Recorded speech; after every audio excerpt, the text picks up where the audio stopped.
Hello and welcome back to our channel. So today in this video we will be talking about how you can change name in your Yahoo Mail account. So without wasting much of our time, let's dive into the video.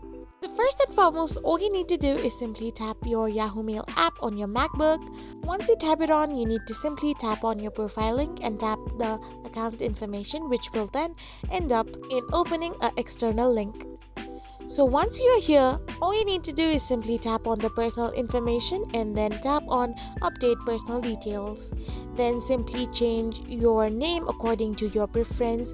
Either it can be first name, last name or both, and your preferred name as well. So once you change it, you need to now select your sender as well. So after you do so, hit the save updates, and once you're done with it, your name will be changed in your Yahoo Mail app.